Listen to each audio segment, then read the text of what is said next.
Hi, I'm David with EV World News. We're talking about electric vehicles, green energy, and the stock markets. I am here today with our founder and chief editor, Bill Moore, and also our special guest, Marco Soriano from Soriano Motori. And he's coming to us from Europe. Where are you at today, Marco? I'm at the world famous Palazzo Brancaccio, which is located in Rome, right next to the Colosseum. Wow. Wow, Rome. That's pretty awesome. That's pretty awesome. Now, um, I know you through some friends that are in the green energy space. They do. One of my friends is a green bond banker, or a green. He does green investment banking, and so he introduced us, and I was really quite excited about that because you're in the electric vehicle space. And anyways, You mean I like look green at as in, some. as in money green or green as an energy green? Well, a little of both. I think both are possible, right? Right. Uh, Yeah, you know, green it up. both are possible, and I think a lot of people think that green energy is sort of a hoax. Yeah. Okay, because it's so ingrained in people that gas, LNG, nuclear, and to be fair, Bill and I are pro nuclear.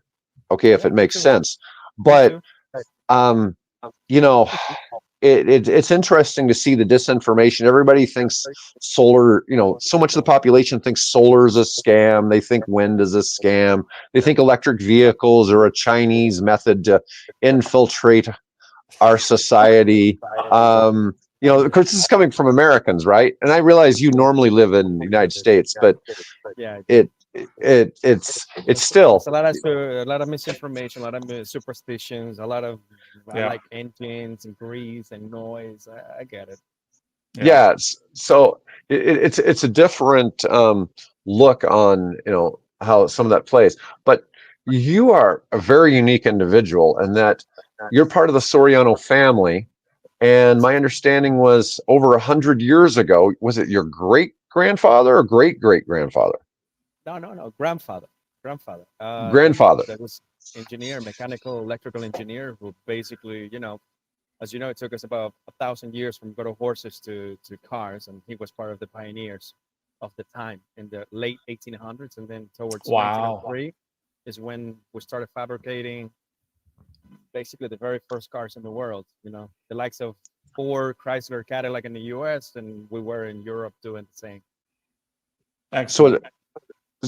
it was started with cars in the late 1800s. Yeah, 1893 were about the first designs that I've got records of with my family. Then 1903, we create a company called RACE, which was the very first association for racing these cars because there was a sports motive behind it.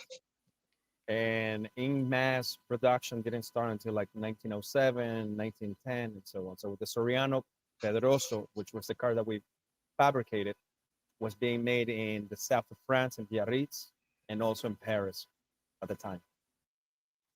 That's amazing. And so your family made these, and they made them in different countries because they had to, because of the World War II, they had to move countries. We had to And move so, around. We were pushed around because of the wars, both wars. Also, dictatorships happening during that time of the history in Europe. So we went from France down to Spain and back to Italy, to Switzerland, and back to Italy now. But we're also living in the U.S. because my generation went there to be educated. Children that nice. were born in the U.S., so it's kind of recreating the whole wheelhouse. And that's really awesome. And so, in what year did you start making? So you guys have completely transitional. You're no longer in internal combustion engine motorcycles, correct? Correct, correct. So the rebirth of Everything's this EV. company. Yeah, so I saw the trend. So I was my training in banking and doing automotive because I come from an automotive family gave me an edge in advising other families. For example, in 2005, we did the M&A of Chrysler and Fiat, which a lot of people at the time thought it was the craziest thing that a company like Huh. Fiat and Chrysler would come together. That we orchestrated the spin-off of that in 2009, and $22 billion later, everybody's like, okay, this is a good move. Huh. So then you got a public company like Stellantis, Right. Jeep, Chrysler, Fiat, Abarth, all the different brands that were part of that initiative that I was very young at the time too, that we did with a guy, Sergio Marchione, the CEO of Ferrari SPA. All right. So I learned a great deal from this man and the team, but also the background that I had with my family allowed me to knock on doors, and people would actually listen to what we had to say. That helps. Yeah, well, Dave will know this. I actually have a Fiat 500e up in the garage, and I love it. I love it. Yeah, Yeah. they're great cars. I mean, they're too small. I'm very tall. I'm almost so bad. Well, right. They were good. I had those cars when I was growing up, my first girlfriends and all that. So it was cool. Right. Oh, and I should also point out that over in the corner here, there's an electric bike that has an Italian-made all-in-one hub motor. So it's the battery and everything in the hub motor that I got from a company. I think they're in Milan. So I got a couple little Italian connections here. Good. There you go. Yeah. So Marco, Bill has been running evworld.com since 1998, and he was in the electric vehicle space before that. So he's really a veteran of seeing the gray hairs. Yeah, of the transition from nickel metal hydride batteries to lithium ion batteries to LFP batteries, and all the transitions. Oh, even further, lead acid first, then nickel metal hydride. Wow. Yeah. Well, it's an honor. What can I tell you? It's a very it's delightful having you on with us. This is great. All right. So, Marco, tell us a little bit about Soriano Motors' mission and vision. So the vision started in 2019. I think the fourth quarter of 2019, I was down in Miami just thinking, what can we do with our legacy or family history, right? Celebrating 121 years as of today kind of gave me some perspective of reviving or rebirthing the brand and the pioneering mindset that we had at the time. And I kind of like to say things in a way that I can disrupt them. I like change, but also make things better. So having a narrative of having a historical brand behind me as a legacy of the family, as you may imagine, gave me a good challenge in hands. I saw the likes of Elon Musk, what he did with Tesla, Lucid Motors, Lordstown, and all these different companies coming out of the woodwork. I really said, why not do this with our own family brand history, retell the story, and do it right, but start from scratch, right? Create an OEM, which is today the first OEM in Italy that is doing EVs with a great Italian design, great Italian engineering and manufacturing. Question. So most of that's coming. You're manufacturing them in Italy. Where are you getting your batteries from? What kind of batteries are you using? So the batteries, the circuitry, and the BMS, as well as the ECU, are built in-house. So we have electronics and electrical engineers that are putting it all together. Yeah, the Chinese, as you know, they're the ones that are well advanced in these technologies, and they have been all telling me, we can do this for you, we can do this for you. So all I do is buy the cells that I buy from KLB, and then we put them all together. We do basically everything from scratch. So I did it on purpose that way. Now that it's a modular system and it's proven to have all the peculiars, as I had mentioned earlier in a conversation with you privately, that we have a gearbox system in the motorcycle. So I adhere a gearbox, double engines connected to a battery or BMS, so that you have truly a real motorcycle that is energized or electrified as you EVs go. So there's nothing like that. There's simply nothing like it. Not aware. Now, do you, and riding it, do you have to, like a regular gas bike, sort of tap down to get through the different gears and then lift up with the, that type of thing? Correct. The way it's built is like any other traditional motorcycle. You have on your right-hand side brake systems on the front and on the back. And then on the left side with your left hand and your left foot, you switch gears. Right. So it goes up to 5 gears and it regulates. So what was performance, speed? What was the advantage of that? Because nobody else that I know, and I've known the guys, literally the people that have been in this space since the beginning, right? I mean, so what's the rationale for doing that as opposed to just relying on the torque of the motor? Sure. So, well, you've got the performance. You also have we have added like an ADS system so you can recharge batteries as you go, but you also have a larger autonomy or range in the motorcycle. So this motorcycle, even though the space is limited from within, can go up to 150 miles, which is more than enough for a nice trip to go back and forth. And then also the sound. There is sound to this motorcycle that is its own sound. It's not a silenced EV. And then we're working with technologies to even add more AI-based sound so that it can be more fun for the end client. Speaking of AI, some of the questions that we're asking you were generated by AI. I was doing research today. There's a program called Pi that I use, and so I said, "Well, tell me about the Soriano," and I said, and it said, "Would you like, could I ask?" Basically, it asked me if it could ask some questions, and I said, "Sure, go ahead." So some of the questions that we're going to ask you are coming from AI. Excellent. I'm glad that you're doing that because I use Chat GTP a lot. I mean, a lot of the suppliers today that I even found and I learned about within our infrastructure, let's call it, I have used AI to find them, specifically for what we're doing when we're targeting. So it works really well. There's no question it does. So tell me what, now we've had one other electric motorcycle manufacturer on here, but they were in a completely different space. Okay. They were based out of the UK. They're selling in California and they're kind of limited to the European market, and they were very inexpensive. They look kind of like a Triumph bike. And so as an older, they were looking for an older classic British style. Okay. Yeah, no, I got it. So tell us what differentiates you guys.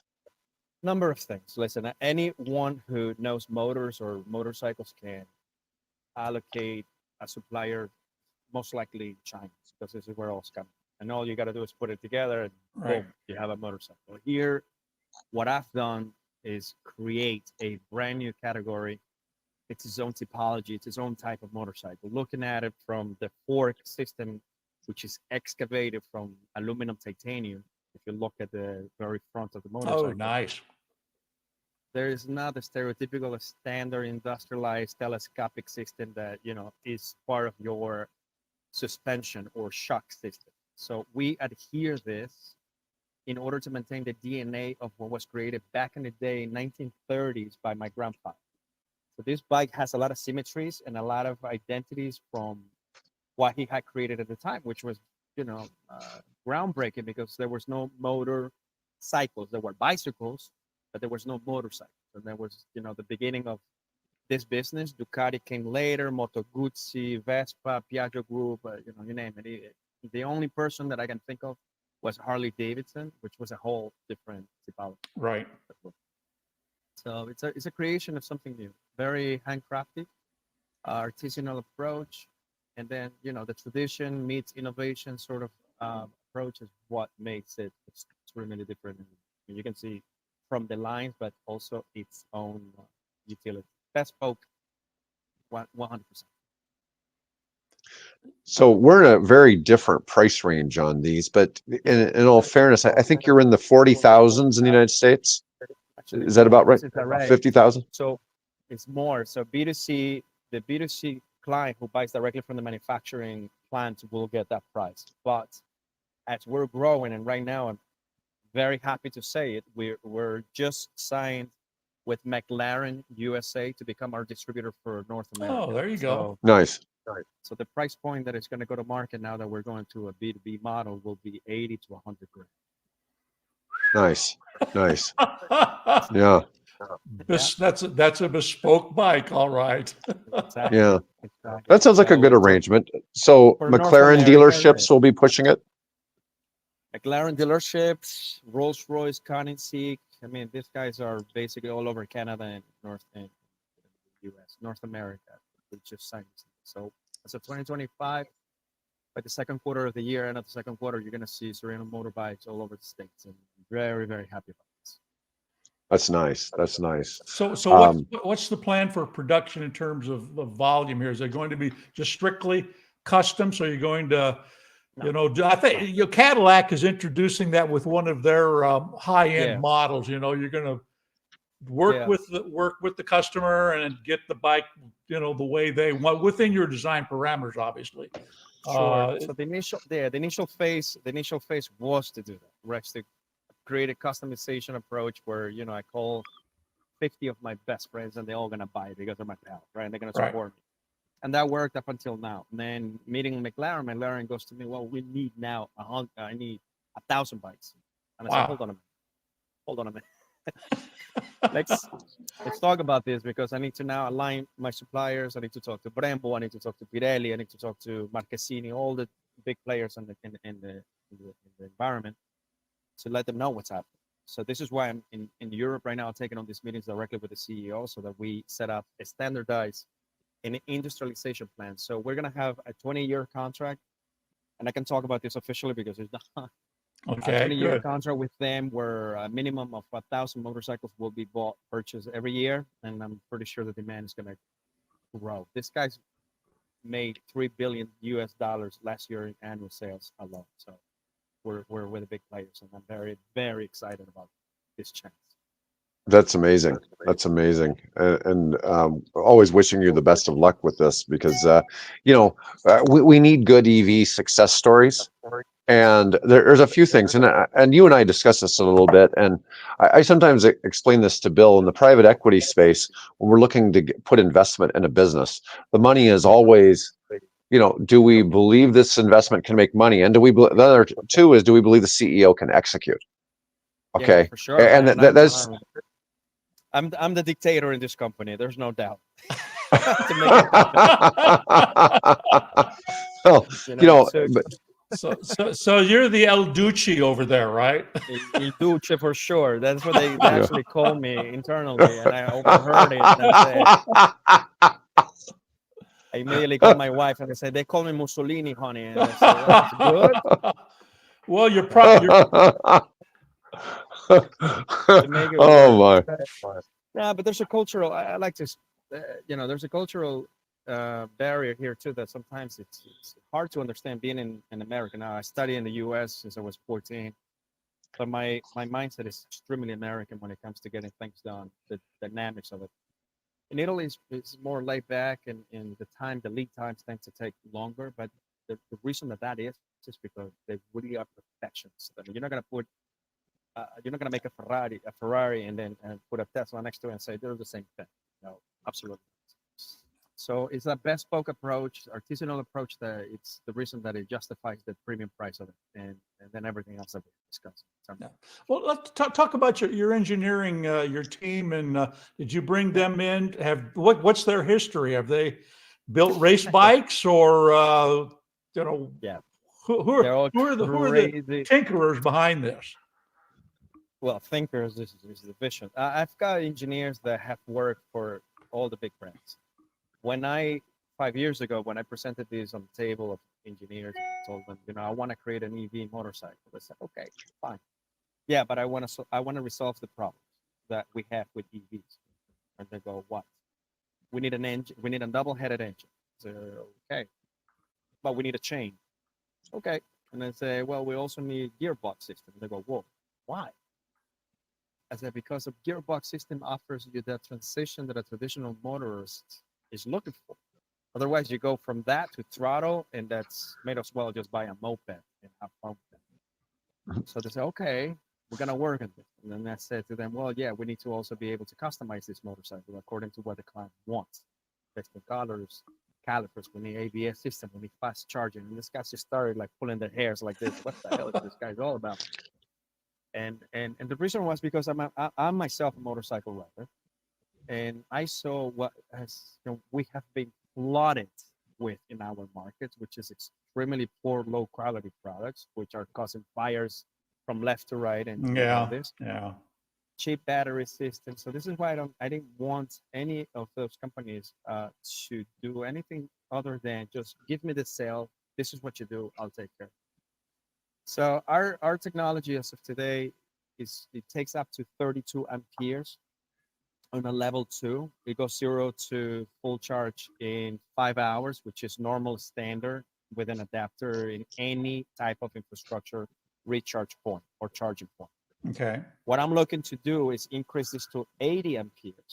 So Mhm. then the charging would be within an hour, which is Right. already a big deal. On And level then 2? on level 2. Yeah, Okay. on level 2. For the type of batteries that we have. On level 3, which is fast charging capacity, then you need to start thinking about, okay, what type of batteries do I need? Because the structure and the material that you have in your batteries, as you already know, going from lithium iron phosphates to a polymer maybe of a sort that can take up to level 3 fast charging, but 80 amperes at the same time. That would allow you to charge your battery within 15 minutes. And that's what I'm aiming at doing on the second version of this motor. Creating some product that you ride it, you have your 150 miles, but if you charge it in any box or Yeah. anywhere, you will have a full charge within 5 to 10 minutes. So there obviously there's different charge ports, styles of charge ports. You know, here in the U.S., we're starting to go over to the basic, I'll call it the Tesla port, as opposed to the more common that we've seen. In Europe, I gather it's different ports. Yeah. So how do you, when they come to you and they say, "Look, I live in California and I want my bike customized to plug into a Tesla supercharger," right? Yeah. Whereas in Europe, you might use, the European, and I've even forgotten the names now, the Menke or whatever it is, charge points. So how do you handle that when you're thinking about, getting So the bikes fast charged? yeah, it's not just the US. Every continent has its own modality for the type of energy output that they have. So the US is 220 voltage versus 110. Right. So the adapter that we sell with the bike allows you to, be able to be compatible to whether it's a box or a column charging point. You mentioned Tesla. Tesla has these columns industrialized that they're putting in various buildings now Right. throughout the streets or hotels. The real business here is residential, right? Because when you buy an EV, the big question that you have as a consumer is where the hell I'm going to be charging this thing? And everybody wants to have it at home. So it has become a big business to buy a Tesla and have the box installed at home for $400. That's Right. exactly what we're going to be doing. But the adaptability and the compatibility of this adapter that we give to the client it's the same thing. It's just graduating. It's one port to the next, just like you would with a cell phone. Whenever you're traveling the world, that you can buy an adapter, a universal Right. adapter, and travel with it. We're also doing a portable charger so that you can take with you 32 amperes, and it's not that heavy at all. It's like maybe 25 pounds that you can walk in to somebody's home visiting, and you plug it in and you connect Oh, your okay. EV and so on. So we are looking to a number of solutions in order to address this problem today. Thinking time as infrastructure development takes over and grows is not going to be an issue. But going back when we started ICEs in the 1900s, it was the same thing. How many gas stations existed at that point? Yeah. People were like, should I leave my horse at home or drive my car? Because I have no idea where I'm going to put gas in. Yeah, exactly. Yeah. What was it? Mercedes used, what was it, peanut oil or something like that at one point? Well, it's all sort of derivatives right? You go from naphtha, benzina to diesel to all the different variations and grades of what you use, depending on the engine that you have. I mean, we all know, right? Price of oil changes dramatically depending on how the social political environment also implies. So where are you at in the? I mean, have you set it up? Have you started to take orders now, or are you at the point where? Have you? Okay, great. Tell us about that. Well, the first contract is going to be through the U.S. or my market target is the U.S. North America through McLaren at this point. Okay. So those orders are going to be 1,000 units per year over the next 20 years. So we're looking at filling that up first. Then I have distributors in Europe. Already have one in France, Turkey, Spain, Portugal. Italy, we can do B2C. So if you live in Italy and you want a bike, one of our bikes is going to cost you less because I can simply deliver it to your home. Right. Door. Right. It's the exportation fees that will be quite different. But it's the master plan. Right now, we're looking at, we have a master distribution agreement. McLaren wants exclusivity on the product, which is fine with me as long as they can really sell. All right. And that's part of the deal. You know? You start dating So- before you're married. Right. Yeah. How about the homologation? How are you dealing with those issues? How's the U.S. Sure. different from No. what you'd find in Europe? No, so we're working with DEKRA, DEKRA. DEKRA is well known for homologation processes and certifications all globally. You look at the FIA or Formula One, DEKRA is one of the biggest sponsors there because they do. Okay.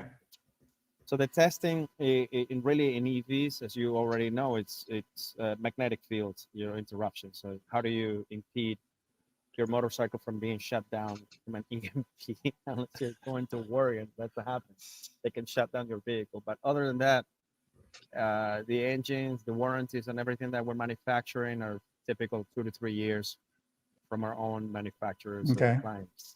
Now, McLaren is going to take care of this post-market service as well. So okay, I'm very great. confident they're going to do a good job. So with car manufacturers, you get a 8 year, 100,000 miles, or if you're in California, it might be 10 years, type of thing.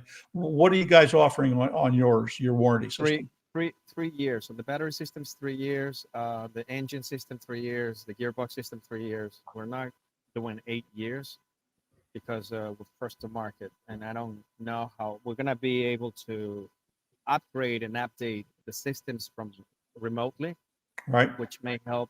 But again, this is like Tesla first version when it came to market, and then now they're buying them all back. I can buy back probably these products from our very initial clients, upgrade them, and resell them to the market. Okay. Okay. So that's kind of the model right now, as I'm thinking. Now, a lot of these guys have sort of, are introducing and testing their bikes in a racing environment, right? And so, have you got any plans to set up a, Soriano race team to participate, or how are you doing that? Absolutely. So right now we already had a racing team with Porsche, what has nothing to do with the EVs, but I'm promoting the name. We like to eventually have the Soriano racing circuit, where people are gonna just ride. We used to do it, by the way, with the Soriano motorcycles back in the 1930s, 1940s. I've got amazing black and white footage. We've been on the History Channel all over Europe many times. I like to recreate that. Find the right pilots. Right now, we're associated to the Federation of Racing for Motorcycles in Spain and Italy, which are the top 2 countries in competition when it comes to MotoGP and so on. So I want to have competition. I want to show why the product is superior to many other brands, not to mention names. But that's a different model. That's a different business model, as you know. Having your racing team and all that is completely different. But it does support the brand. It does help. I think the work that McLaren's going to do with their own marketing in-house, with their own clients and network, it's going to help tremendously the growth and demand of this company. Okay. Now, I've known people in this space, like I said, from very early on. Some of them aren't around anymore. Some of them are still kind of struggling to, keep their heads above water and things. Yeah. I have had an opportunity to, tour one of the California-based factories, and they're still doing okay. They're doing well. So, I mean, how are you guys? This exciting. It's really great, but how do you keep that momentum going and continue to build? Is it you're going to rely entirely on your McLaren connections, or have you got deeper pockets? Well, you sound like my wife before I got married. You needed to be financially sound. Like, should we get married? Can you buy a house? Can you afford to pay my bills?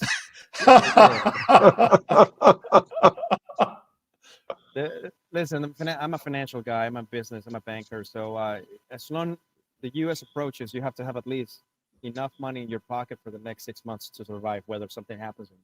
So we are, in that sense, well covered. Okay. Obviously, leveraging the contracts that we have for the next 20 years is a huge leverage with any type of banking, commercial banking, or even private lending. So as of now, I'm speaking to everyone. I'm speaking to everyone about that so that we can leverage production and growth over the next few years. But this is not anything new. Companies that actually have distribution, I always, and I repeat, say cash is king, distribution is King Kong. We have the distribution now set up, so I think that's our ace in the hole. Yeah. Now, my friend Pi, the Chat GPT that I rely on as my personal assistant anymore, mentioned that you're into crypto and NFTs. Is there a connection to what you're doing with the bikes? Yes, absolutely, 100%. We're also the only company in the globe accepting crypto as a form of payment. So if there are crypto people out there, we're fully integrated vertically with Shopify, and Shopify allows you to take credit cards, wire transfers, as well as cryptocurrency. So we use cryptocurrency. We can take any crypto. We basically take the payment, exchange it to whether it's dollars or euros that we need for, maintain our production and our operations. But yeah, this is a big thing, and this is something that I keep repeating. There's not enough technological adaptation to businesses, and this is the reason that a lot of them got out of business. Now, when e-commerce was created, when people you can buy anything online instead of going to the retailer or going to the store, everybody was like, why? That's not gonna work. That's never gonna take off. And then PayPal happens, and then Amazon happens, and then eBay happens. And today, you can buy anything sitting down at home or in your bed, and this is what people do. This is how people consume. So we're taking it a step further to prove to the world that technological adaptation in this company, at least, is happening. Okay. Well, unfortunately, my Cardano ADA account isn't quite up to where I'd like it to be to invest it, to pay you for a bike. So we'll may have to wait on that. No problem. I'll take your Bitcoin. Don't worry about it. Yeah, it's a huge market. It's valid to say that right now, when you're looking at the market cap of the crypto community, which is very speculative, regardless, it's in the hundreds and hundreds of billions of dollars already. Yeah. So it is very unresponsible to not look at that community and look at that market as a potential purchasing community. So yeah, I mean, so how do you feel about it? I just saw something that BlackRock is setting up an EFT or something like that, and it seems like the mood of the Harris administration is starting to take an interest in crypto, and of course, the opposition has come out and has his own meme coin now or whatever it is. He does. I don't think he understands what crypto is, but they're dabbling with that. So you see, are we starting to kind of see more of this being accepted as we move forward? Yes, 100%. I think Europe and Asia, in comparison, in contrast to as well to the US, is completely 5 to 10 years ahead. There are whole cities where you have over 500 companies registered that would be accepting cryptocurrency, and it's more than just transactional at that point. Right. We in the US have started now, tapping and paying with your phone, smartphones or Samsung phones. Whereas these people over here are transacting cash. We have companies like Bankmo where you can send money back and forth without any bank fees. Yeah. So bank fees is a thing of the past. Yeah. Nobody wants to pay. Nobody should be paying that. You know what else is a thing of the past? Forex exchange. Why would I pay you every time I'm transacting euros to dollars? Yeah. When we're buying exactly the same. So these are all big questions. The government charges you money and a percent every time you take more than $10,000 out of the bank account. Yeah. Why? Yeah. So this is all part of this evolution of the monetary system, the economy, and I think essentially in all companies that are really making the right moves, it will move the needle. It will change things. Okay. So why not, learn about it and do it? And it's been around for almost 20 years now. So it's not like yesterday. Yeah, I had an opportunity once to buy Bitcoin when it was $200. I thought it was too speculative. You sold it. And you got rid of it when it was 201, I'm sure. No, I never bought. Then I hung around and got, Anyway, we won't go there. Yeah, nothing beats the story about the first Bitcoin transaction that was used to buy a pizza. Buy It pizza. cost like 2 Bitcoin to buy a pizza. Yeah. It's like now you could buy the whole franchise, or you could buy your own, restaurant for that.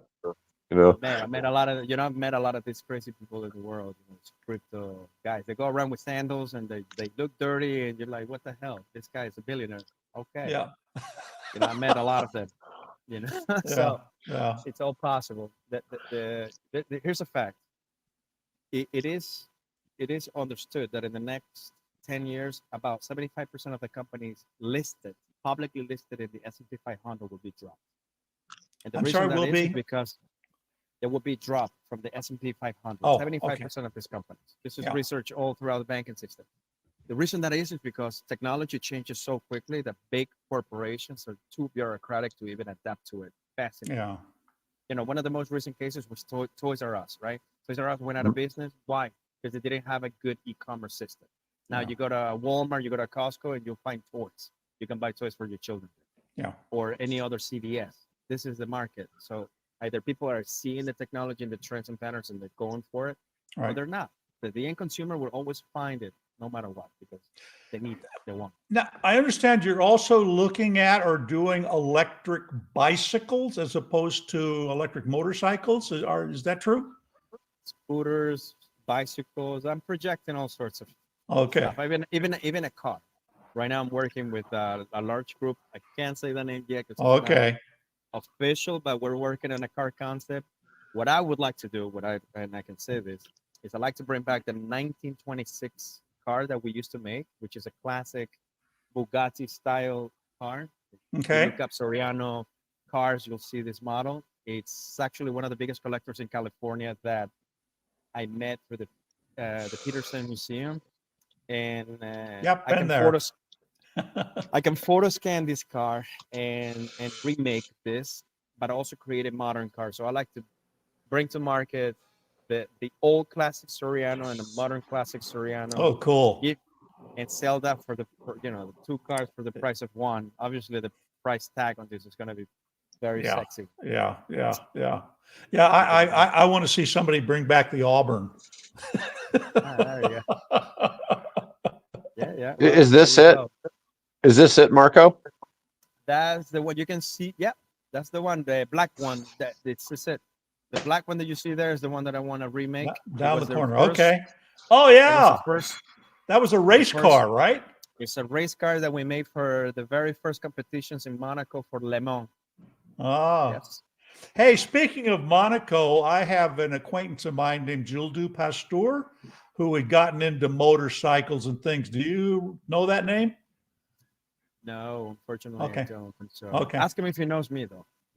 Well, I haven't spoken to him in a long time, unfortunately. So, but anyway, you'll find him in museums. It's great. It's a great. Listen, we have such a beautiful and rich history that I like to be able to retell it to my kids, my grandkids later on in life, and it's all about the legacy and succession. That's going to be close to my heart. Yeah, that's going to be an electric vehicle. Optional. Okay, because I was wondering about that exhaust pipe coming back. Yeah, I'm sure the environmentalist people will be throwing X at me if they see something like that on the street. Yeah. But it's optional, because if the client is paying 5-10 million, whatever that car will be, I have to. They have to choose whatever. Yeah. Well, I think that's kind of the attitude. I'm trying to think which. Who is it? Ferrari, or I can't remember. One of the executives of one of these custom, elite cars, basically said he has to do the same thing. He has to, respond to what. And I would gather, if you're worth billions, you're not so much concerned about what you pay for a gallon of gasoline. So. Yeah. So one thing that we are doing that I could mention here is that we have a metaverse. In the metaverse, we are showcasing prototypes in a 3D. Oh, okay. System. All right. So if you go to sorianomotori.com and you go into our metaverse, you can actually see different. I've actually played with that stuff. I've got a little bit of background in that. Nice. So what I like to do is run surveys and market test it, so that if the consumer, the end consumer, is going to tell me how much they would pay for it, Right. and if they want it, and then I'll make it. You know, I'm like I said, I take that approach of customization, which is Bespoke as well. Yeah. Yeah, so that's some of my Excellent. crazy ideas. I mean, I got crazy vision. You know, I'm pretty sure at one point I'll meet Elon Musk. I actually took the liberty to write to his whole board not that long ago, and hopefully they'll answer to me one day. Yeah. Yeah. Let's meet this crazy guy. I wanted to ask you, do you have any sustainability goals for the company? Sustainability in terms of an ESG framework.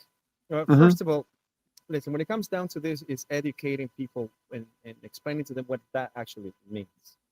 You know, from an environmental perspective, the social impact on the amount of production that we're going to have is not really do much of a difference. But I'll tell you this. And a story that was told to me a long time ago about a kid walking down the beach with his dad, and he sees like all these sea stars just washed off on shore, and the child starts throwing them back into the sea, and the father just says to him, "What the hell are you doing? You're not gonna make any difference." And the child says, "Maybe not to all of them, but to the ones that I throw back in the water."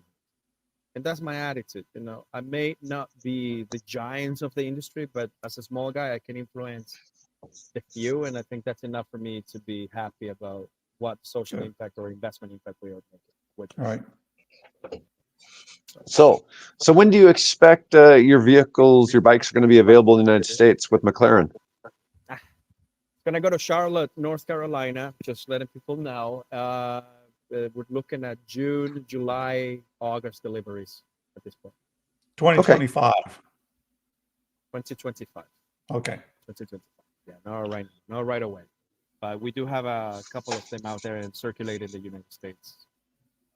Right now, it's in Dallas, Fort Worth, where we set up a shop, a lab, and we're doing upgrades and studies and analysis on. Well, what's interesting about. Go ahead. Go ahead. Oh, I was just going to say that Dave and I live just a few miles off of Interstate 80. So if you're traveling from Chicago to Denver, well, think about having the trailer stop here briefly. You got it.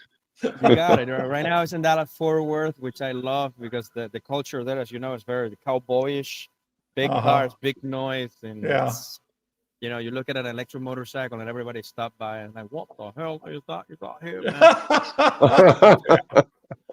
So that was quite interesting to see how these guys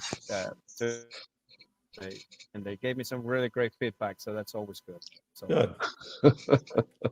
Yeah, it's really interesting. In the United States, I think a lot of the adoption of EVs is kind of the neighbor effect. As your neighbors start getting them, other people start getting them. There's so many people in the United States that are like afraid of EVs. They think there's something like there's a sinister devil worship or something component to electric vehicles, and I don't know. I mean, I haven't actually heard anybody say that part, but I'm just saying like there's just something inherently evil to EVs, and it's really weird to see how much people think that the batteries explode and all this other stuff, and it's like, well, some of them catch on fire. It's pretty hard to make one explode.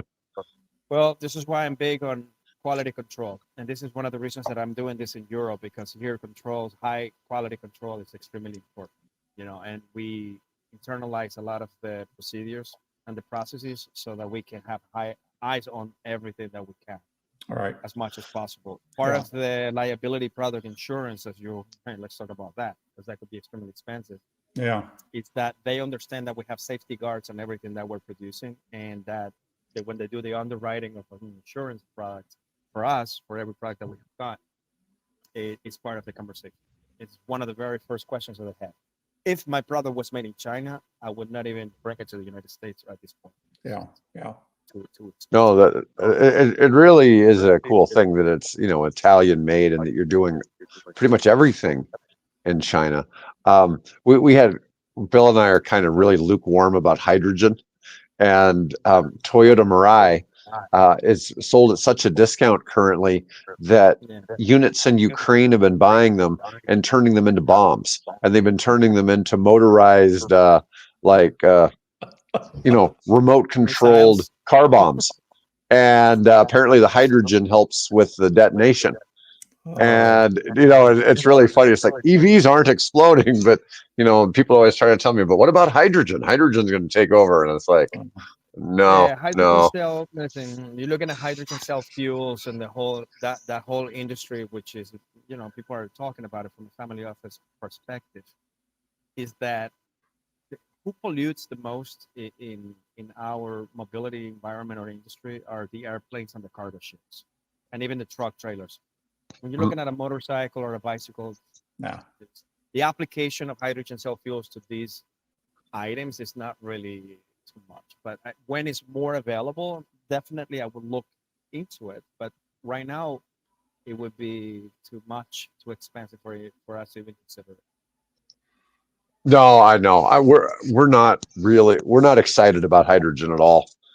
Okay. I Then just hydrogen. it's just That's interesting what I because said. yeah. So we see all kinds of news on different technology, and hydrogen's been around. I realized the first EV was made in like 1830 or something like that, electrified carriage.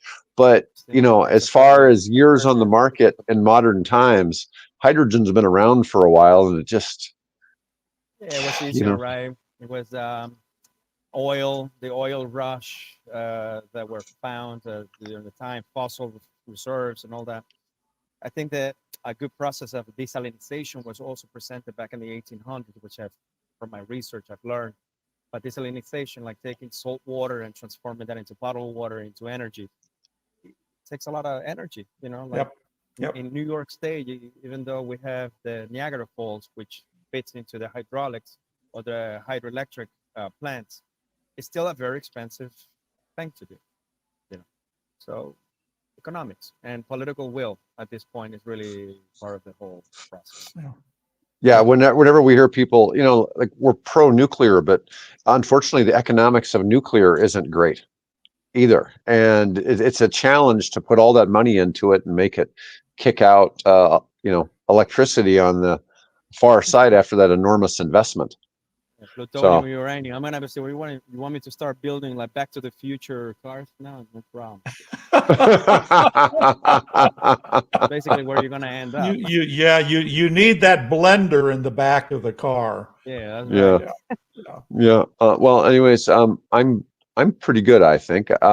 Bill, you got anything else? This has been well. I'd love to sit down and talk more crypto and things and VR and AR, but that's kind of off topic here. So maybe you and I can chat some other time. But yeah, I love what you're doing, and I wish you the best. Like I said, I've seen many come and go, and some still struggling, and I want you to really be successful. And damn, those are good. Those are good looking bikes. Putting the word out through channels like yours helps a lot, because you guys are doing a great service to this revolution or evolution, as I call it. So thank you for having me. I'm very honored.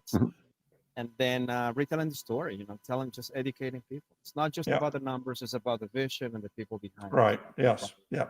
Is this the first time you publicly announced or discussed the McLaren? Yes. Yeah, that's awesome. We appreciate that. We got a first. Thank you. Yeah. Let's see what we say. Buongiorno. Buongiorno. Buongiorno, USA. Yeah. McLaren people, I'm going to call them. They're going to be, oh, this is awesome. Thank you. They're good people. I really like them. They're great people, full of energy, super wealthy people too as well. So they like to have a good time in life. Yeah. But the point here is that, we are aiming to stay. I always said it to all my investors as well. We're here to stay. Good. All right. Anyways, we really do appreciate you being on. I'm going to go ahead and end the show for today. And folks, thanks for watching.